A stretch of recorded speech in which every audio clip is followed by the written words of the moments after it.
into the ring and start fighting more and more until he's puts them together with the major champion. All right, relax. You've got a lot of work left to do. Our evening is half over.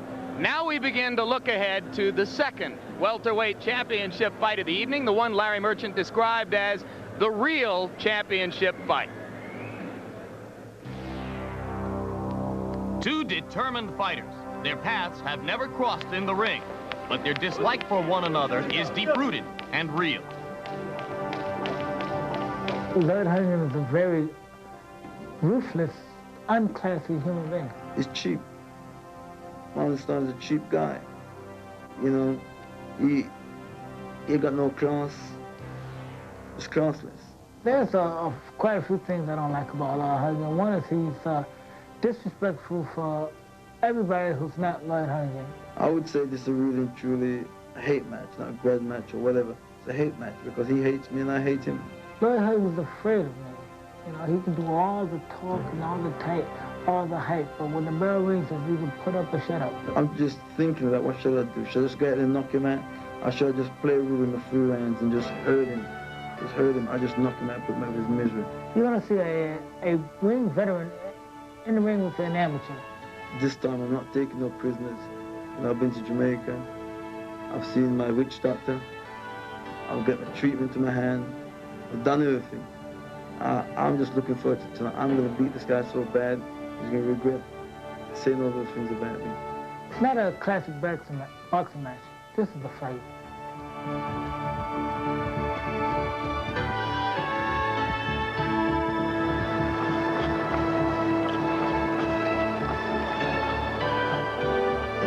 Tonight, HBO Sports presents World Championship Boxing.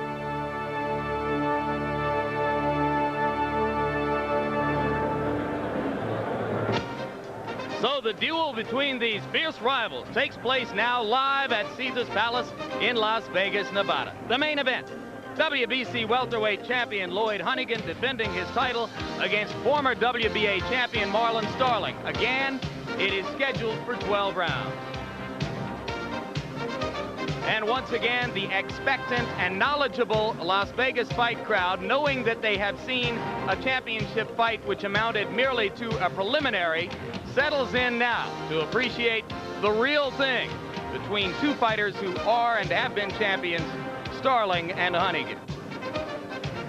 And once again, I'm Jim Lampley, and with me is the incomparable Sugar Ray Leonard. And Ray, all fighters say before big fights that they don't like their opponents, but we have suggested on tape and in the past here that this is an instance in which two guys really do have animosity toward each other. What effect can it have on the fight? Well, these guys have a personal hatred. I mean, it's a personal vendetta against each other. And I said before, Jim, this fight, the winner, will depend on who is more composed and who is cautious, because they hate each other. It's going to be probably an ugly fight. Not a very artistic fight, but an ugly fight, a fist fight. The favorite in the fight is Lloyd Honeyghan. And Lloyd Honeyghan is a physical talent with a fighter's disposition and a sincere commitment to doing well in the ring. Nevertheless, he's a man about whom his British handlers are nervous all the time. To really understand the ragamuffin man, you must understand his Jamaican heritage.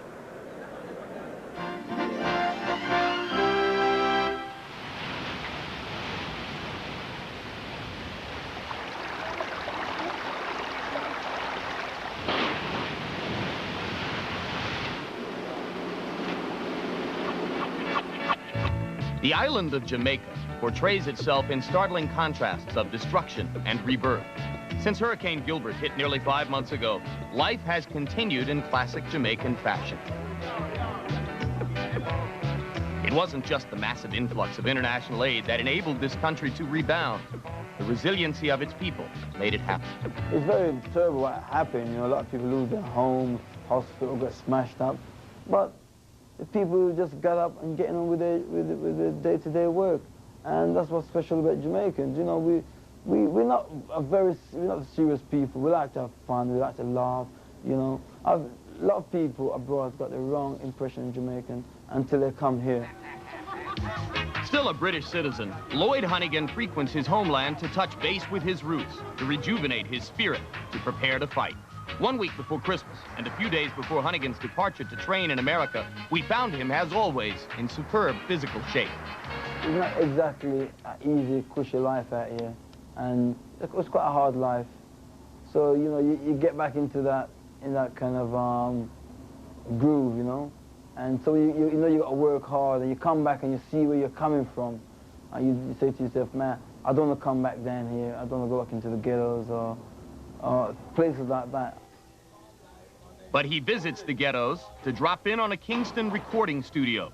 With reggae music reverberating from the earth, Honeyghan comes to revel in the music that is a part of every Jamaican. The champion enlists the services of aspiring singers, an offhanded payback to his people.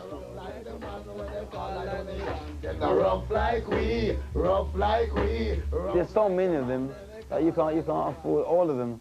So some make and some don't. Jamaica is not a rich country, it's a poor country, but the people are happy. And that's the main thing. Jamaica's wealth is its beauty. Any visitor can easily embrace the raw sensuality and endless variety of this lush and fertile land. In the Blue Mountains of eastern Jamaica lie the mineral baths of St. Thomas, named for a 17th century slave who recovered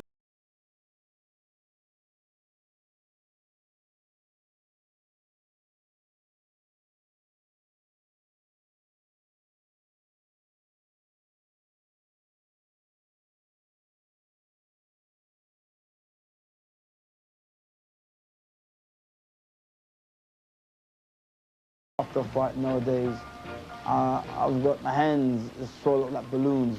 After each fight, I've got to soak, take the gloves off and put them straight into an ice bucket. And I'm going to see a doctor and get some treatment for the hands and come over here and do the same treatment down by the baths. The best treatment comes from his grandparents when they visit him in Kingston. It's their first time away from their rural Jamaican home where the champion was born. I consider them as my real parents. I love them, you know, I can't put how much I love them in words. I mean, because they grew me up till I was 9 years old, and I had all the mother love and all the father love from them. Honeyghan's love for his grandparents is but a part of his love for his native land and its soothing waters. Where a violent professional exudes the grace and style of a Jamaican English country gentleman, for a moment, there is a delicate balance in this life many boxers will never attain. I might be in a well-paid job, but that's all it is. It's a well-paid job. It's nothing more. After you come in that ring, you got to be a human being to be able to live with people. And if you can't be a human being and respect people, how do you expect people to respect you? Counting down now live in Las Vegas for Bad Blood, World Championship Boxing on HBO Sports. The WBC World Welterweight title fight between the title holder, Lloyd Honeyghan of England, and the former WBA champion, Marlon Starling of the United States. It is scheduled for 12 rounds. And for further reflection now on what has already happened here tonight and what is likely to happen in the future, we go back upstairs to Larry Merchant. So Mark Breland, who looked perfectly dreadful in 2 championship fights with Marlon Starling, is a champion of sorts again. And Marlon Starling now has to challenge Lloyd Honeyghan for a title that he lost on an illegal punch to a man who then gave up the title. And Lloyd Honeyghan himself, in fact, once owned that same title, and he gave it up. So they're fighting for another title. You got all that? Someday, I suppose, they'll discover that the muddle in the welterweight division was caused by the Epstein-Barr virus. Lloyd Honeyghan was thought to be the man who could make some sense of this division after he defeated Donald Curry in a monumental upset at the time 2.5 years ago. And he has to make that point again tonight. He's a 2-to-1 favorite because he's a very un-British-like athlete. He's a bully and a battler. He's a loudmouth. He's arrogant. And outside the ring, he has 5 children with 3 women he has never had the time to marry. Despite all of that, there are a lot of observers who are giving Starling a very good chance. Reason being, he's been in this position before, and because he's looked good in stretches in recent fights, possibly because of a new addition in his camp.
Shift job. I would go in the morning, be off in the afternoon, and go back and work in the night.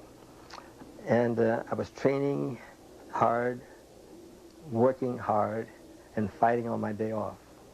And I did this for about 3 years, almost 4 years before it finally started.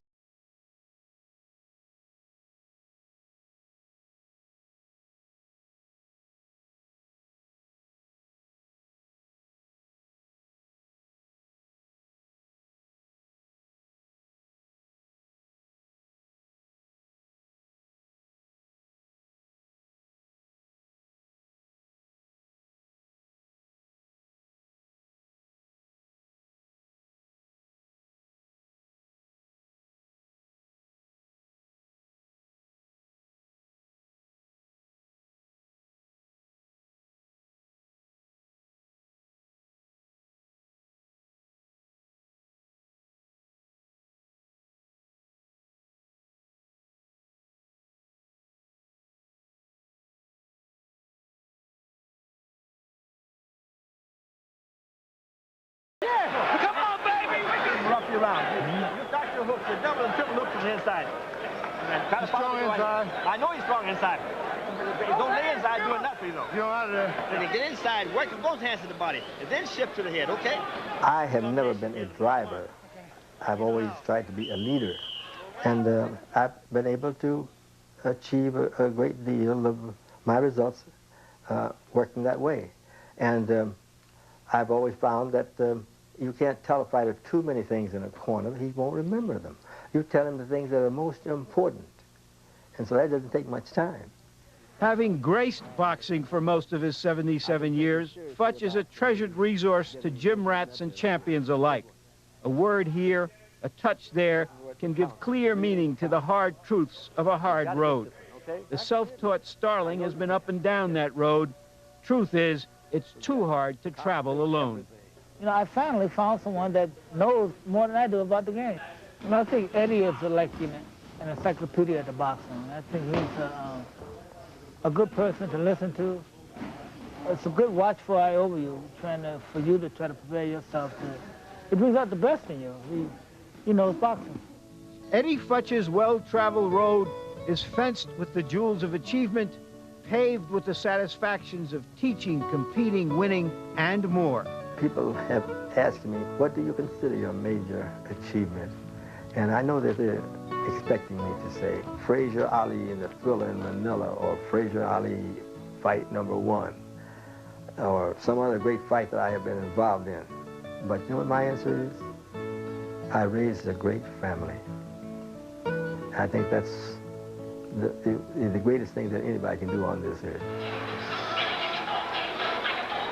There is Marlon Starling as he enters the ring, and it's a mark of two of the many sides of his character, proud arrogance and willing curiosity, that he says of Eddie Futch, I finally found a man who knows more about boxing than I do. Marlon Starling has had 5 previous championship fights. This will be his 50th fight in all. As Larry Merchant suggested, he's been up and he's been down, and he hopes to be up again tonight. And he's been in this position before where a lot of people didn't give him much of a chance. And of course, we're looking at his record. This is his 50th professional fight.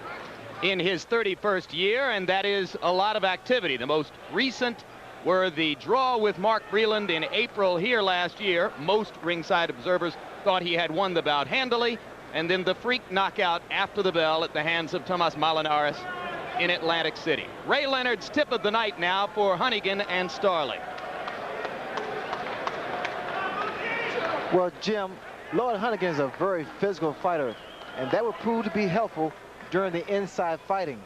And with inside fighting, problems do occur because Honeyghan inadvertently comes inside with his head first. So look for a lot of warnings from the referee for those type of headbutts. He has to be very, very careful. Starling does. Now, it will prove to be helpful for Marlon Starling because of the swarming style. And one of the best defensive fighters that's in the welterweight division is Marlon Starling. And this would help him out a great deal because he'd be able to counter the shots that Honeyghan would be throwing. Defensive, yes, but one thing about it, the defense will count only before the bell rings. He's got to keep his defenses up for 3 minutes and 5 seconds of every round.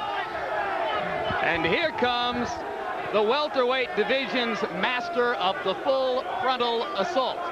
Lloyd Honeyghan knows only one way to fight. He comes forward with aggression and hostility at all times, has a tendency to wing his punches, but it's only hurt him one time when he fell behind on points against a lesser man, Jorge Vaca, and wound up losing a technical decision after the fight was stopped on a Honeyghan butt. Mickey Duff, his manager, handler, co-promoter, says he's the first British fighter he's ever seen come along who would take a knife into the ring if he could hide it from the referee. He's got that kind of attitude which we don't usually expect from the gentlemanly British fighters. 33 wins, 1 loss. Knockout of an opponent in a welterweight championship fight in only 54 seconds. Lloyd Honeyghan, in one defense of his WBC title, knocked out Gene Hatcher in fewer seconds than that. This is the second defense since he took the title back from Jorge Vaca in the second Vaca fight. 22 knockouts, and he has actually gained power as he's gone along in his boxing career.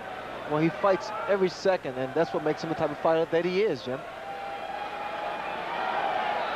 We've talked about their personal feelings about each other, and that could come into play here tonight if they get excited and perhaps use themselves up in the early rounds.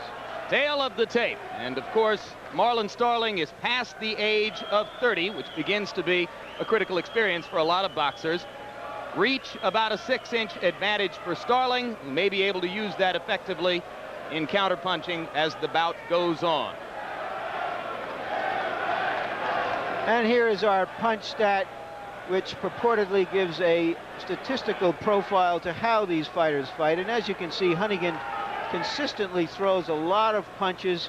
He's an offensive-minded fighter. Starling's punches will depend on how the other man fights. He may fight more defensively or offensively depending on what Honeyghan does.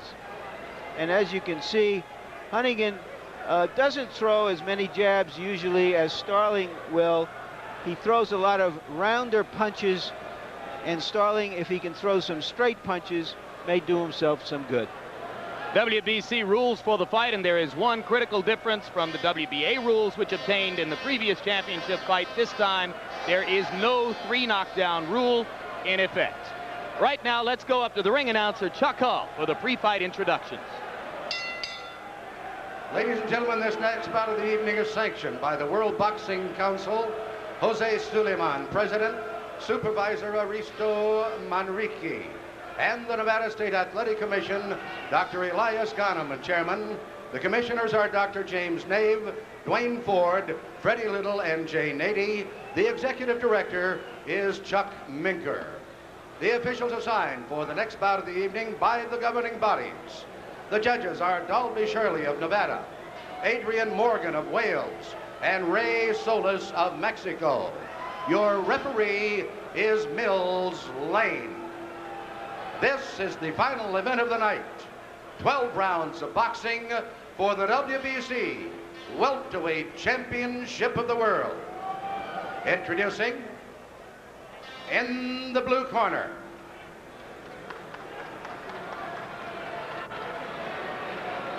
introducing in the red corner, from Hartford, Connecticut, weighing in at 146 pounds, with a professional record of 43 wins, 5 defeats, 1 draw, with 26 KOs. He is a former WBA champion and is currently rated 3rd in the world by the WBC.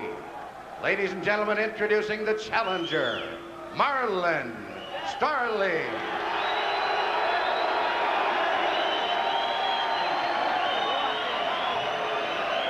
And in the blue corner, from London, England, weighing 146 1/2 pounds. His professional record consists of 33 wins, 1 defeat, with 22 KOs. He is the reigning WBC welterweight champion of the world, Lloyd Honeyghan.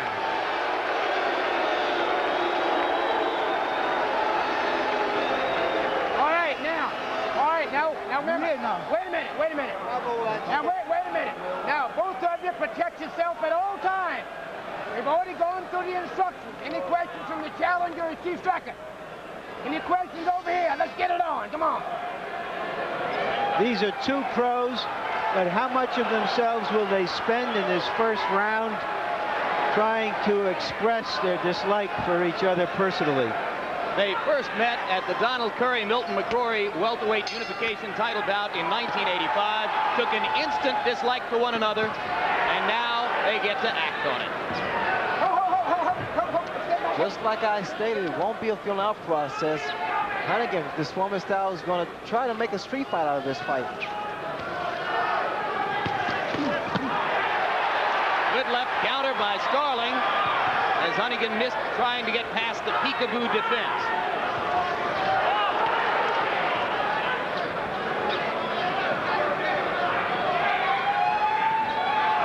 Starling coming straight in with the jab. His upper body's always in motion. Mills Lane is already telling Honeyghan to watch his head, which was expected because of the style of Honeyghan. You'll notice here, inside, Marlon Starling keeps those hands high. He waits for his man to throw a punch, then he retaliates. Good uppercut inside by Starling. What I see in Honeyghan, his chin is up there. That chin is wide open for any punch, especially the right hand. Honeyghan fighting out of a southpaw stance. He does this from time to time, although most of the time he'll be in a conventional stance. Now he goes back to the left-hand lead. But in doing so, Jim, Honeyghan is leaving himself wide open because when he throws his punches, watch the right hand of Marlon Starling.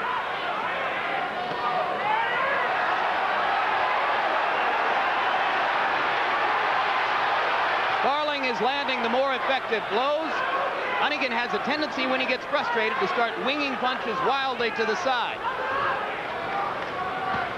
For now, he's still trying to come up the middle against the peekaboo defense. No question about it. Starling has the better defense. He's keeping those hands high because he learned a mistake earlier. He's trying to pretty much measure that right hand of Honeyghan. Honeyghan bouncing punches off of Starling's glove. So he got the left hook around. Right hand is wild. Those shots thrown by Honeyghan are not doing any type of damage because they're arm blows. He doesn't have his balance because he has a tendency to switch to southpaw stance. Starling in and out, always with the hands up and countering when he can.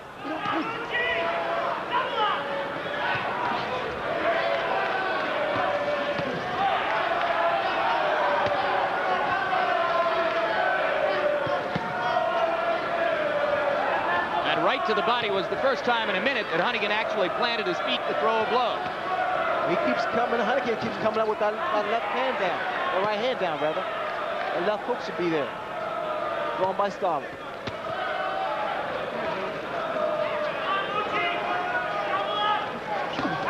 Right hand counter by Starling, and that round demonstrated the difficulties that Marlon Starling poses tactically for a Lloyd Honeyghan.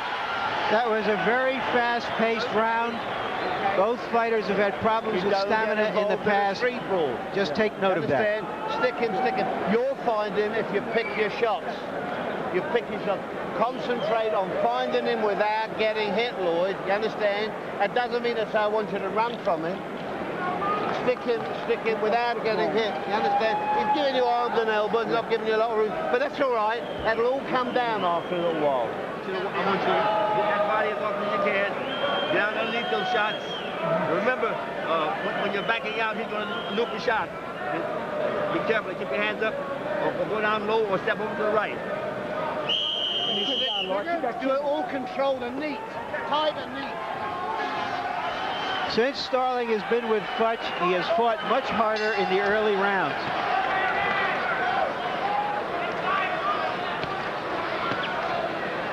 You saw in our punch stat computations the huge difference in the number of punches thrown in the first round, but there was virtually no difference in the number landed. Starling the more efficient fighter in round one. And you wonder how frustrating it must be for Mickey Duff to try to tell Honeyghan to fight tight and neat. Great right counter by Starling. You see what's happening, Jim? That Starling is counterpunching. He's picking his shot, whereas that you see in Honeyghan is just throwing punches spontaneously. Not really picking his shot like he should.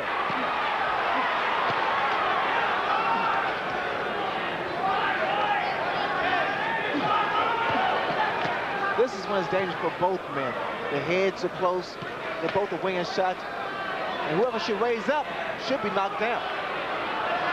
Honeyghan bouncing a lot of punches off of Marlon's arms in there. Still throwing for the sake of throwing. Those punches thrown by Honeyghan are arm punches, and they're being telegraphed. So what Starling may do is time one of those punches.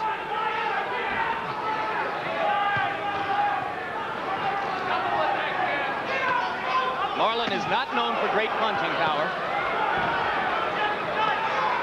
Ray, I've noticed that Honeyghan is throwing effectively to the body in this round. Well, he was told to try to bring those hands down of Starling, but Starling can't keep those hands very, very high. And that time Starling stepped up and missed. There's a left hand that got through. You see what happens too is when Honeyghan gets hit, he loses composure. And that's a fatal mistake for either fighter. Look at him just winging away. I don't know why Starling went back, take a step back and punch.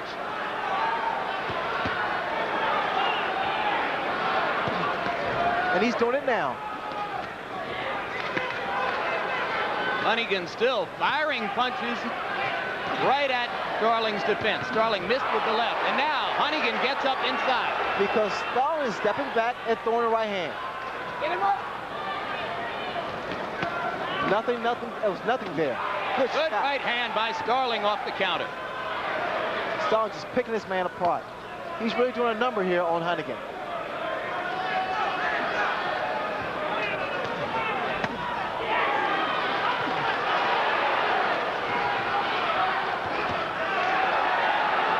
Great defense by Marlon Starling. Picking Honeyghan shots off with his glove. Another round in which Marlon Starling has been by far the more efficient warrior.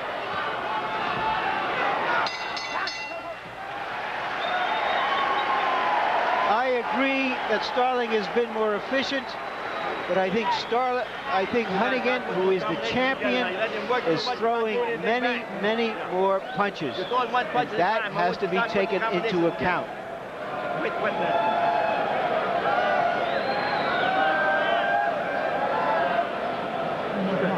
More numbers, all right? More numbers. Don't load up. Work. All right? Quick combination off to the side. Let's take a look as both of these fighters are standing right in front of each other. A good right hand, a very solid right hand by Starling. But you're getting to him already, okay? You're backing him up. All right, check it. Come on, hey.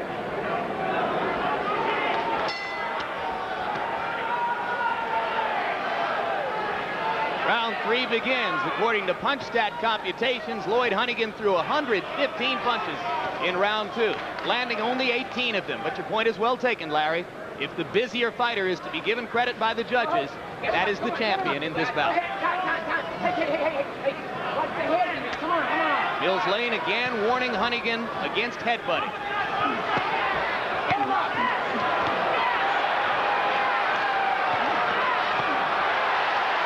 This is a beautiful display of counterpunching by Marlon Starling. He's taking his time, very poised, looking for those counter shots.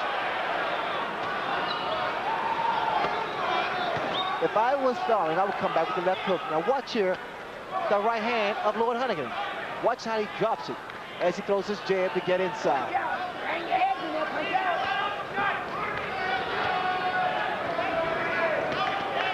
Starling seeming to rest a little bit right now. Eddie Futch had asked him between rounds to throw more combinations in countering, not one punch at a time. For now, he appears content to play defense and pick off Honeyghan's shots.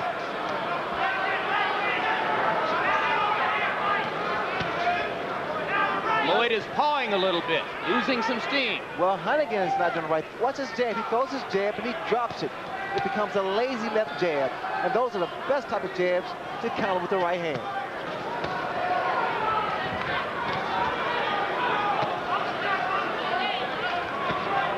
Not many punches from Starling, and certainly not the combinations that Futch wanted. But Honeyghan is slowing down the pace, either out of frustration or perhaps a little bit weary. Honeyghan's bringing both feet together. That's the easiest way to get knocked down.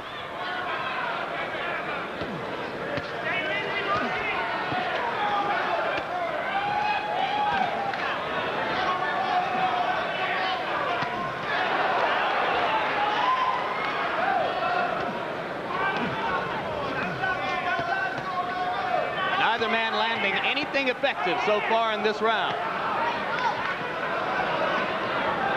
Someone's mouthpiece came out. It looks like Starling's mouthpiece. Marlon's mouthpiece dropped right out.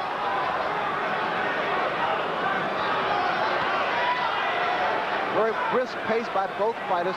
More action from Honeyghan, although Starling's shots a little better, a little cleaner. 2 clean counter shots by Starling. Not a lot of impact, but they landed. Honeyghan throwing wildly. That right hand seemed to momentarily wobble Starling. Got him on the top of the head.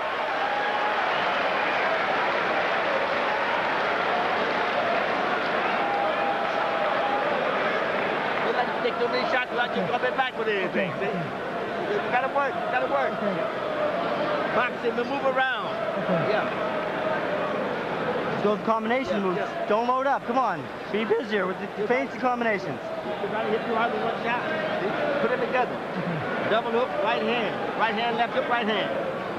You're beginning to will. You know, he's already saying, what the fuck am I doing here? All right? He's about to quit. That's the quit. That's it. He's about to quit now. Break your body, roll under, keep to the body. Keep nice and off to the side. All right? Keep using angles on this guy. Come on. Huh? You got too much. Jab for the cross. Come on. Willie Pep, the last champion from Hartford, once told Starling that when you're a young fighter, you have to remember to pace yourself, and when you're a veteran, you have to remember to fight. And the question is whether either of these guys is pacing himself for what looks like a long, grueling fight that could be determined in the last 4 rounds.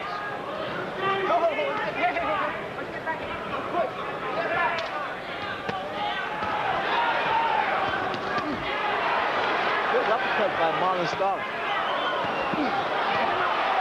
Honeyghan took what he thought was a low blow and said, ooh. Starling, for the moment, steps in to try to take advantage and takes a shot from Honeyghan as a result.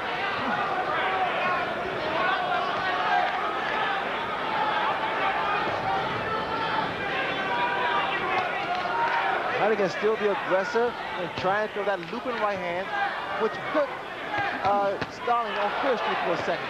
and going to the body more, and I think Lloyd is beginning to pierce that defense really for the first time. He's picking the tempo of the fight up now. He's starting to make Starling fight his fight.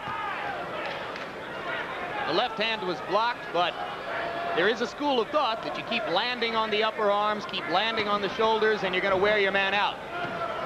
Well, especially for a guy that's so physically strong like Lloyd Honeyghan. I mean, every punch does damage.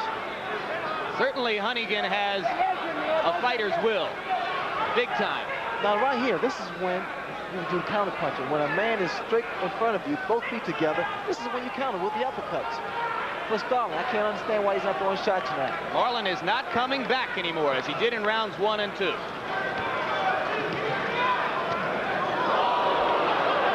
That's a typical Lloyd Honeyghan miss. Now watch some uppercuts. A couple uppercuts there by Starling, but you need to throw more. Come back with left hook. Starling planted his feet and just missed with the right hand inside.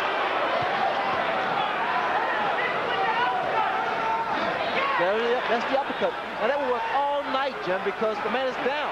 Got a left hand in, followed it with another. Honeyghan not coming back at the moment, and Starling lands 4 good blows in a row.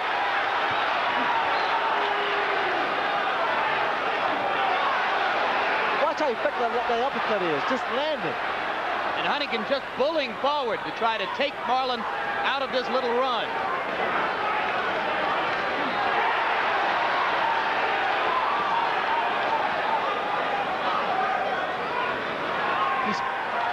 Both men are spending a lot of energy because they're missing some big punches. More and more, Honeyghan is able to pin Starling against the ropes and wail away. Hasn't been able to do anything that effective with it yet, but it could be a portent of things to come. Some respect from Lloyd Honeyghan. Tough fight. Lloyd, you can't have a war. You've got to be smarter than him. You're lounging, and you're letting him pick you off. Understand? Now, take a deep breath. Listen, take a deep breath and change your attitude, will you? Change your attitude. Just walk out and make yourself scarce not to get hit. He's making you do all the work. Harold Letterman, our unofficial official, tell us how you see the fight so far. Larry, I've got a 39-37 Marlon Starling, and I disagree. I say, you don't look at who the champion is. You got 2 guys in the ring, and they both got an equal chance to win. You score fights based on clean punching, effective aggressiveness, ring generalship, and defense, and Starling is winning on defense. All right. I respectfully disagree by 1 round with you, Harold. I have it two rounds apiece. Round 5 begins. There's a momentary delay in Honeyghan's corner. Mills Lane giving the champ a chance to put his mouthpiece in, and now here we go.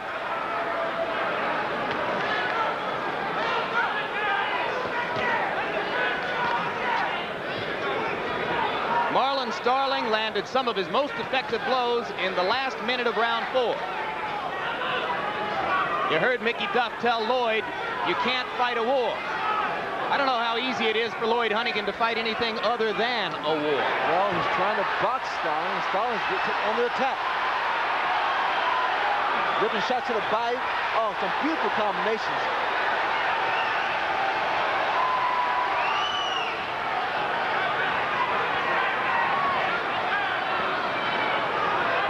And you saw Starling for the first time pin Honeyghan to the ropes and stand toe-to-toe, slugging away.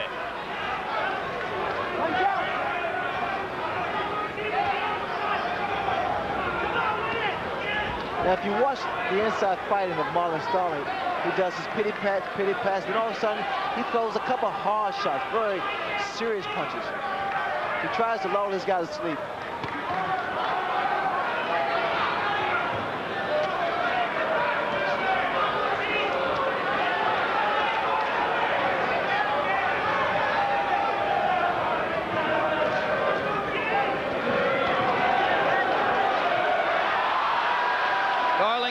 Clown, and for the moment there, he dropped his hands and made a face at Lloyd. Now watch you come on strong. Starling should come on strong now.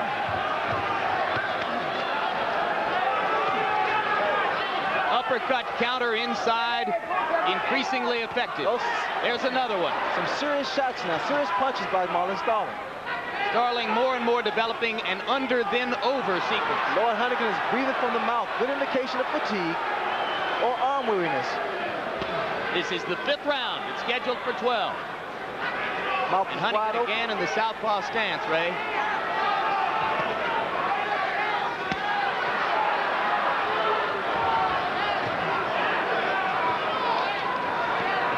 I don't know why Marlon Starling's turned southpaw. He's doing okay with orthodox style.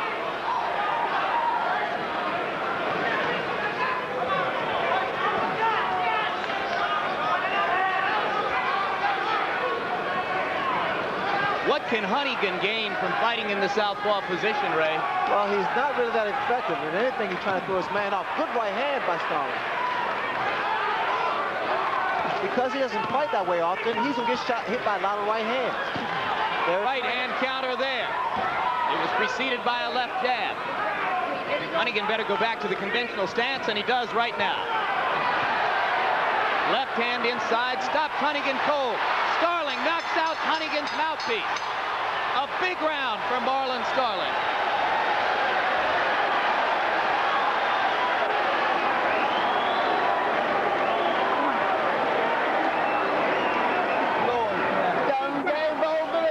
You were doing all right. I keep telling you, make yourself scarce.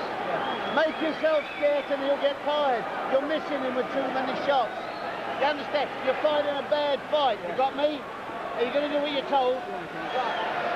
In this round, Honeyghan tried to fight a more controlled fight, being less of a brawler, and it didn't work. I think he's going to have to go back to plan A.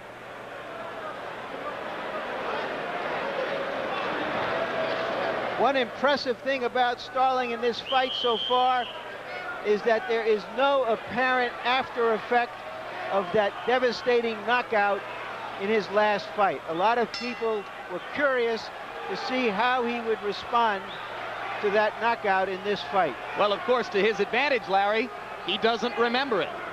The look on Lloyd Honeyghan's face, which is a perfect alibi. The look on his face, he looked like a defeated warrior going back to his corner. He may have been more confused because I think he just fought a fight that he didn't expect to come here and fight, which he's trying to fight now. And look at Lloyd running from Marlon Starling. He's retreating. In other words, Marlon Starling has the momentum going, and he should take full advantage of it. This is not the fierce frontal assault warrior we've always seen Lloyd Honeyghan to be. This is not the man who thoroughly intimidated a Donald Curry, who was thought at that moment to be one of the best fighters in the world. Starling now, target practice inside. Oh, this is great. This is great for Marlon Starling. He has the finesse, he has the power, and he's putting his punches together. The jab, everything is working now. Well, Marlon Starling, regardless of what you may think of him otherwise, is a professional boxer. But he still must be extremely careful because Honeyghan still has that punch.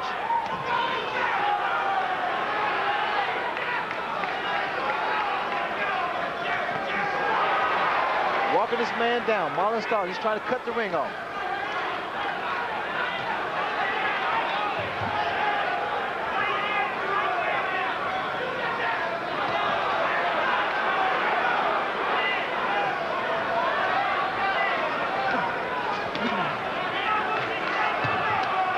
This is not the Lloyd Honeyghan who was throwing 125 punches around earlier in this fight.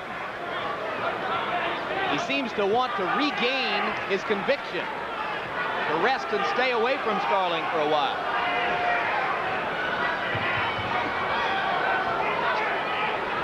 When Lloyd Honeyghan moves, although some of his jabs are landing, he doesn't have the best punch when he's mobile.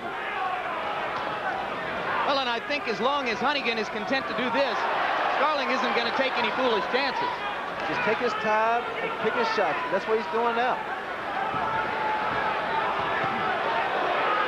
This, it would appear, plays right into Marlon Starling's hands. Because he doesn't have to work as much. All he has to do is follow his man, a jab. This is not Lloyd Honeyghan's fight. And Starling is getting off first in every exchange. He is initiating everything. As Larry Merchant said, it's going to have to be back to plan A for Honeyghan. Honeyghan better do something fast because that right eye started to swell. Good right hand by Marlon Starling. Another round in which it's hard to make an argument for the champion. There you go, buddy. Dave, don't drop your hand and get to. As long as he's moving, jab, cut him off. Run him in the shot. Got tape problems here. Deep breath, deep breath.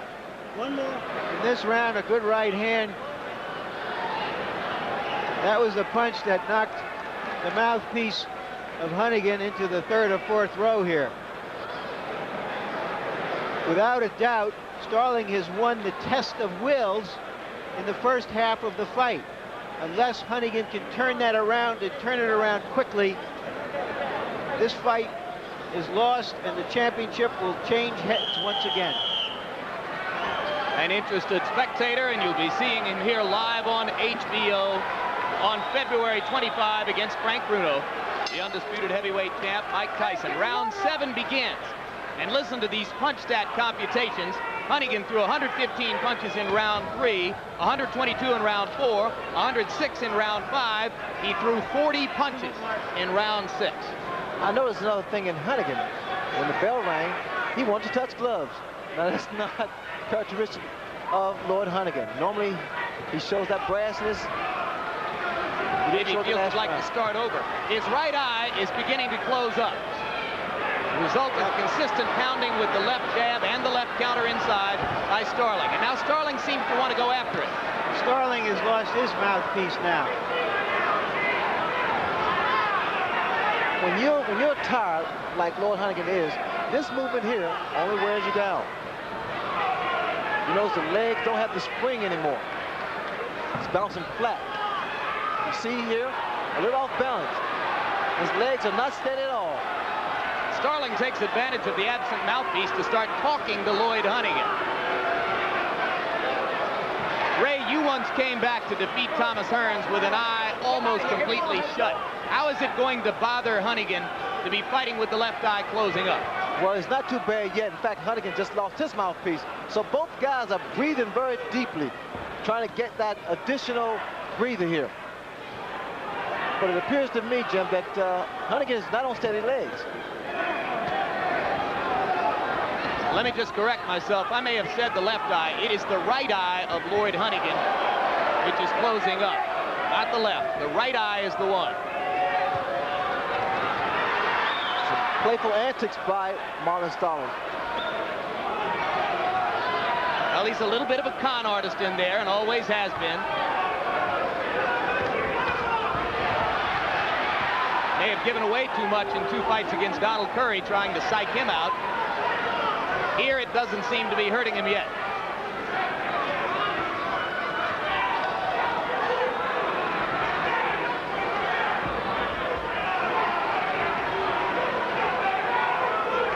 From Honeyghan's side, this round looks a lot like round 6 did.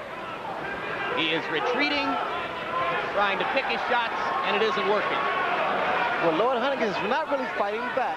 He's giving this round to Marlon Starling.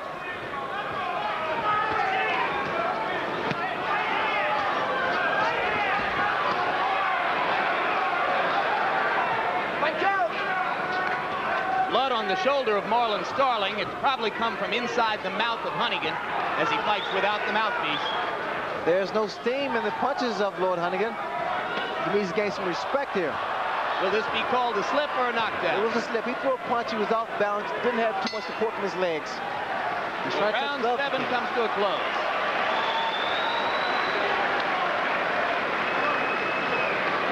I got it. Lloyd Honeyghan may have given up on this fight. Got a tape problem over here. Get the one up, please, man.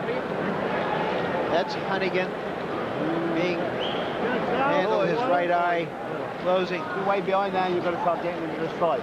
You won't get in the fight by letting him walk all over you. You've got to stay your ground and make him miss, but not brawl with him. Make him miss and stick a jab, and then try and back him up.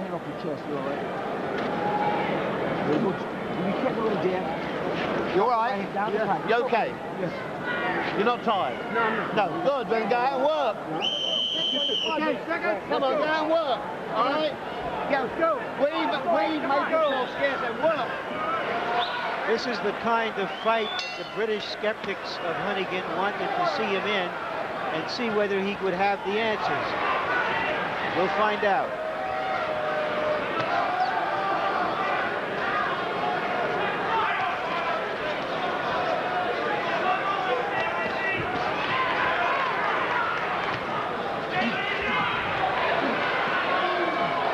Starling now is being relentless. Starling is chasing Honeyghan a lot more now. Looks to me as though he's not scared of Honeyghan's punches at all anymore. Honeyghan is hurt here. At this point here, Starling should back away, give himself some punching room, and not allow Honeyghan to smother his punches. Honeyghan is standing still and taking it. Marlon Starling, if he can put together 2 or 3 good combinations, has a chance to get his man into serious trouble. Watch for his left hook. Watch for Starling's left hook. It's a beautiful shot. Knock the mouthpiece out with the right cross. That's one of his best punches, the left hook of Marlon Starling. Right hand lead just missed. Honeyghan standing on the ropes and taking it. It's a lot of time left. More than a minute and a half still to go in the round. Starling doesn't knock people out with ease. He's going to have to land a flurry of several punches.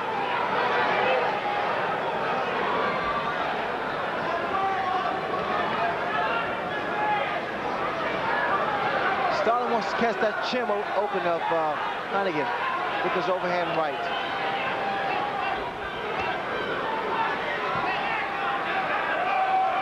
Honeyghan just pawing with the left jab. That takes so much from him. We miss those big shots like that. Well, Starling stopped punching and gave Honeyghan a chance to catch his breath a bit. So for the moment, the crisis has passed for Lloyd Honeyghan.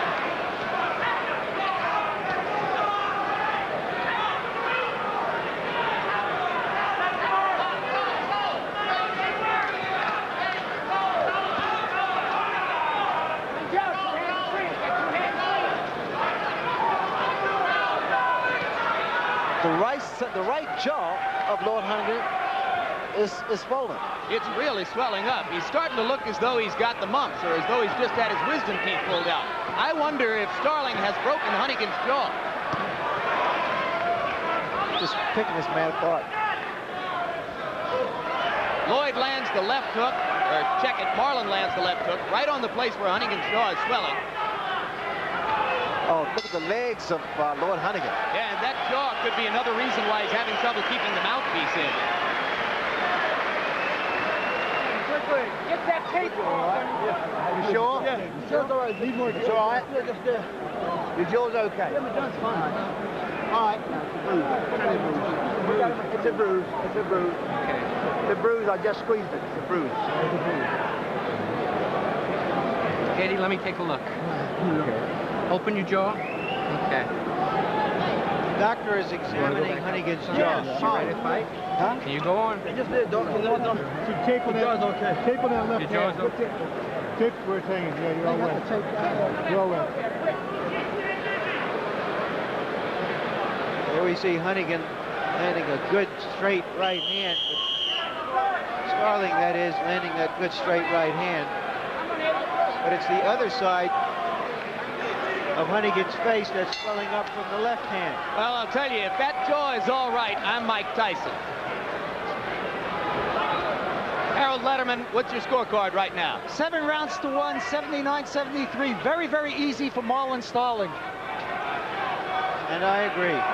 4 rounds to go. Marlon Starling headed toward a possible second world championship. Won the WBA title, lost it on a freak knockout to Tomas Molinares of Colombia last summer when Molinares caught him after the bell in Atlantic City. Some people thought he might have trouble coming back, but he had been brilliant for 6 rounds that night against Molinares, and he's been no less brilliant tonight against Lloyd Honeyghan. That indicates the determination of Marlon Starling. Here, he's really doing a great job and putting his punches together. Just, it looks like a matter of time. Counting for the knockdown right now. Honeyghan looks at the knockdown counter and then, seemingly with reluctance, gets up. Now you're going to see a real workman go to work. Marlon steps in. Honeyghan throws wildly. There's blood coming from his nose. And Mills Lane has seen enough.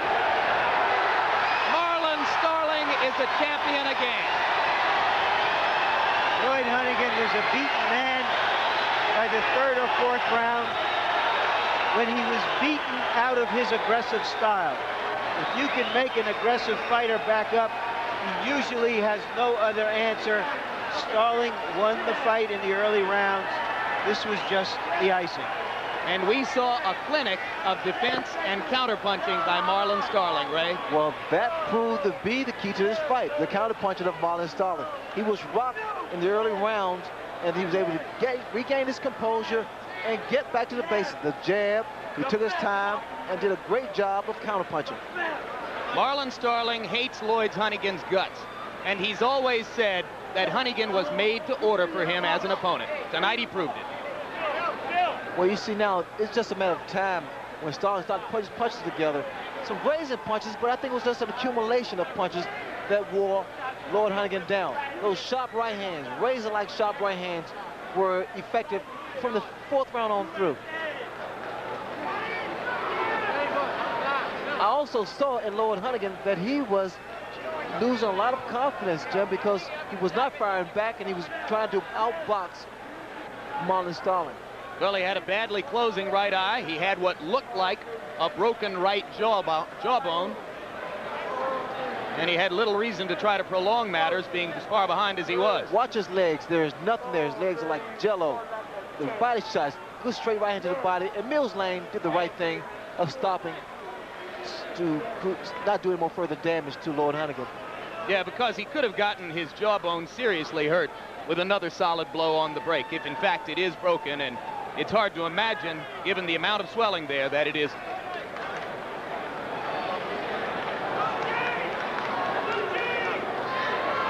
Right now, let's go up to ring announcer Chuck Hall for the official decision. Ladies and gentlemen, the time, 1 minute, 19 seconds of the 9th round. Referee Mills Lane stops the bout.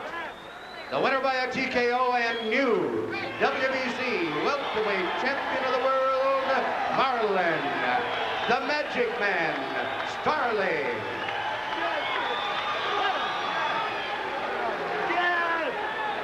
A big victory for Marlon Starling.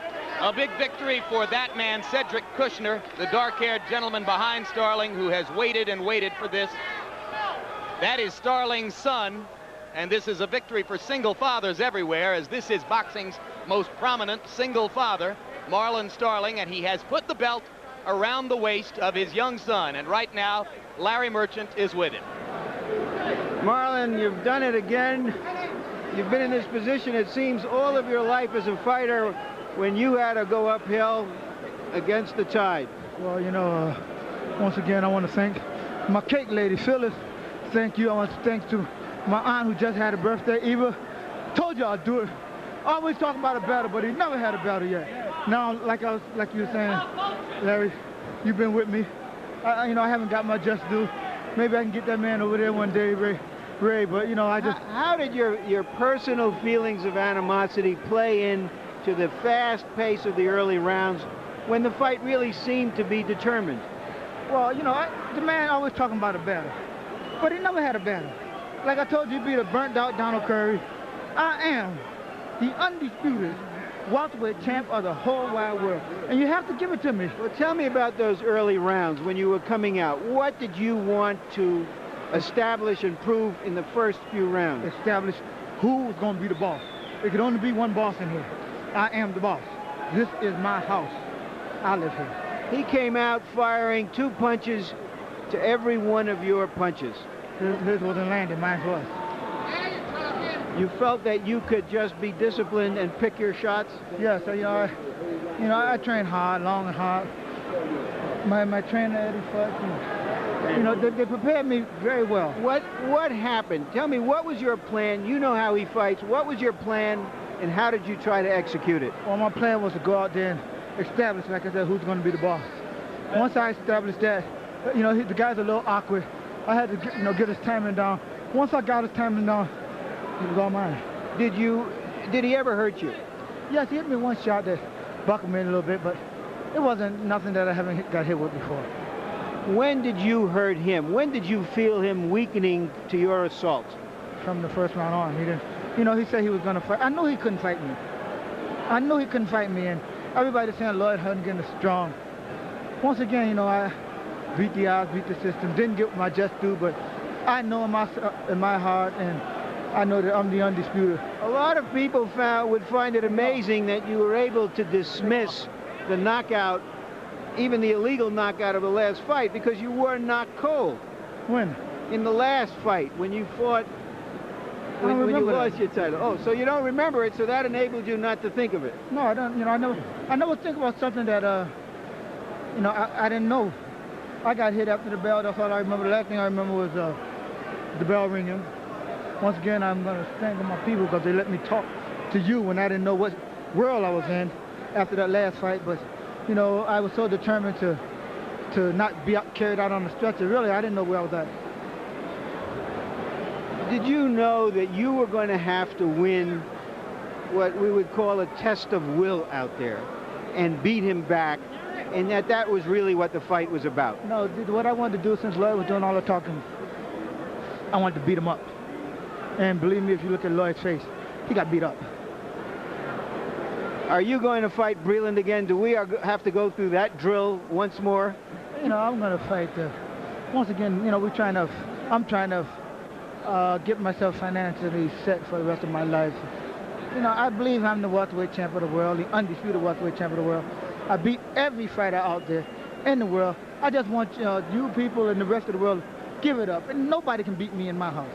Let Ray Leonard come on. Let him take his shot. He know how to pick his opponent. He won't. Believe me, I take my hats off to a great fighter in Ray Leonard. But everybody wants to fight Ray Leonard. Everybody. Let's talk about and I don't the welterweight. Exactly. Welterweight. I can't fight the junior middleweight. What about Simon Brown? You fought him when he was a kid. You beat him. He's now the IBF champion. Would you fight him again to unify the title? If the mind is right, I'll fight him. Once again, I don't want to keep singing the same old song. Let me just be happy with this championship right now. I always wanted to bring the green belt. My time is now. This is right here, my son has been gone. He's been without me for all these months. This is the man that this belt belongs to. You have every right to be happy. Thank you very much, Marlon Starling.